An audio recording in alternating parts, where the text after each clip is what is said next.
E aí, meus amigos, beleza? Seja bem-vindo ao canal. E no vídeo de hoje nós vamos falar acerca da decisão do ministro Marco Aurélio do Supremo Tribunal Federal, que colocou em liberdade o traficante André do Rap, considerado grande no Brasil, que ostenta uma posição de hierarquia dentro do crime organizado e que foi colocado em liberdade por decisão do ministro Marco Aurélio. Decisão essa que foi cassada por decisão do ministro Luiz Fux, que é o presidente atual do Supremo Tribunal Federal, e que então agora a referida decisão será submetida ao plenário, ou seja, os 11 ministros do STF vão decidir a respeito da soltura desse indivíduo. Só que o indivíduo já foi colocado em liberdade, assim que foi proferida a ordem de soltura imediata, o indivíduo foi colocado em liberdade e aí não sabemos se ele vai aparecer novamente para continuar cumprindo a sua pena. E o indivíduo já tem mais de 25 anos de prisão para cumprir, 2 condenações por tráfico internacional de drogas, condenações aí que foram prolatadas pela Justiça Federal. Pessoal, eu não quero aqui estabelecer um juízo nem questionar a decisão do ministro. Evidentemente, nós sabemos, o ministro é um juiz da mais alta corte do nosso país e as decisões dele são de forma fundamentada. O ministro fundamentou a sua decisão com base em dispositivos que foram inseridos aí no Código de Processo Penal com o pacote anticrime, de modo que esse referido dispositivo determina que o juiz revise, o magistrado revise a cada 90 dias a necessidade de manutenção da prisão preventiva. O indivíduo não estava preso em razão de uma prisão definitiva, mas na verdade estava preso em razão de uma prisão preventiva, já que o STF proibiu a execução provisória das penas aqui no nosso país. Eu quero saber de você, qual a sua opinião a respeito da decisão do ministro? Qual a sua opinião a respeito da decisão que coloca em liberdade um traficante perigoso e que com certeza já deve estar até em outro país, Com certeza não será mais encontrado. Qual a sua opinião? Quero que você coloque nos comentários aí, porque a minha opinião eu vou falar agora para você. Pessoal, nós vivemos um tempo que a informação chega muito rápido a qualquer um. Então hoje todas as pessoas com o telefone na mão, com o celular na mão, com acesso à internet, recebem informações. E nós temos visto hoje frequentemente a prática de crimes. Só agora que a gente está tendo esse conhecimento, porque nós temos acesso da informação e a informação está muito próxima de nós. Então, uma vez que acontece um novo crime, nós vemos em noticiário, nós acessamos um site, nós verificamos e nós vemos diversas práticas de infração penal. Então hoje a população tem ciência de que a criminalidade está em alta no nosso país. Talvez já estivesse antes, só que só hoje que nós temos essa ciência. Além disso, hoje nós vemos frequentemente as críticas que são realizadas contra essas decisões que colocam criminosos em liberdade. Veja só, o poder emana do povo e está evidente, está nítido que o povo quer que os criminosos fiquem presos. Então qual o sentido de um magistrado que julga cumprindo as leis que essas manifestam a vontade popular? Qual o sentido de colocar em liberdade criminosos? O crime de tráfico de entorpecentes aí que causa tanta violência, tanta violência que é desencadeada em razão da prática do tráfico de entorpecentes, desde assaltos, usuários de entorpecentes, furtos, homicídios, grupos de extermínio. Tudo isso é desencadeado em decorrência do tráfico de entorpecentes. Então o tráfico de entorpecentes ele tem que ser combatido ferrenhamente.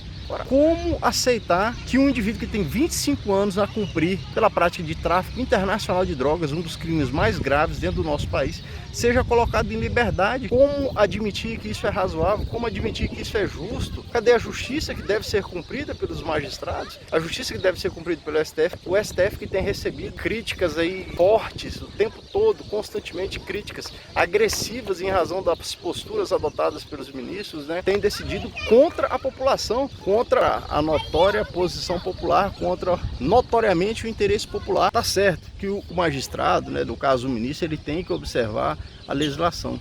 Ele tem que observar a legislação, ele tem que cumprir os rigores da lei. Agora, engraçado que às vezes é inobservado os rigores da lei em benefício da população e é utilizado justamente pelos próprios ministros o descumprimento da lei de forma literal, mas realizada então uma interpretação mais ampla, uma interpretação constitucional, uma interpretação que estaria de acordo com os tratados e convenções internacionais que o Brasil se obrigou a cumprir.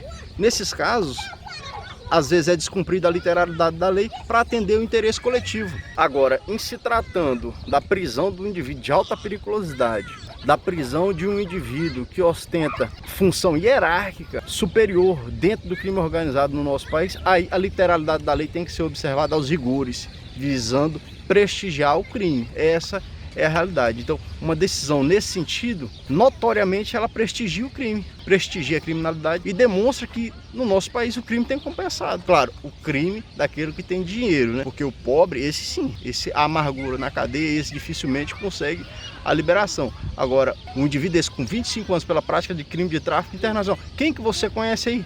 na sua cidade que foi condenado por tráfico internacional? São poucos, porque os traficantes internacionais, esses são poderosos. Então esse aí conseguiu de fato a liberação aí pelo ministro. Eu quero deixar claro aqui que eu não quero contestar a decisão do ministro. O ministro julga conforme seu livre convencimento, motivado, embasado na jurisprudência, embasado na legislação, embasado na Constituição, que estabelece a liberdade como um dos direitos fundamentais mais importantes no nosso país. Só que o ministro tem que olhar também a população, e a população quer justiça, a população quer os criminosos na cadeia, a população quer a redução dos índices de criminalidade, né? E aí a reflexão que eu quero fazer é justamente nesse sentido, deixar claro para vocês a minha opinião. Olha aí, eu tenho meu filho, né? Eu tenho meu filho, esse bebezão aqui, e eu quero esse bebezão aqui num Brasil melhor, né? Eu quero esse bebezão num Brasil melhor, né, filho? Como a gente vai ter um Brasil melhor desse jeito? Se o crime tem compensado, se o crime tem sido estimulado, se o camarada que pratica crime toma 25 anos de cadeia no lombo, é colocado em liberdade. Como nós vamos ter um Brasil melhor, não é? Essa reflexão é muito interessante acerca dos fundamentos, dos preceitos que envolvem a decretação de uma prisão preventiva e a manutenção no nosso ordenamento jurídico. E a necessidade que nós vemos de uma mudança, né? Em 2016 houve um progresso muito grande aí com a possibilidade de prisão em segunda instância, e agora nós temos esse regresso, né? Nós tivemos esse regresso, a mudança do pensamento, a mudança da posição da Corte Suprema para que não fosse admitida mais a prisão em segunda instância e que vai gerar muitas injustiças. Vocês podem esperar que além dessas, outras muitas virão, tá certo? Coloque a sua opinião nos comentários, deixe seu like, compartilhe e a gente se vê aí no próximo vídeo. Valeu!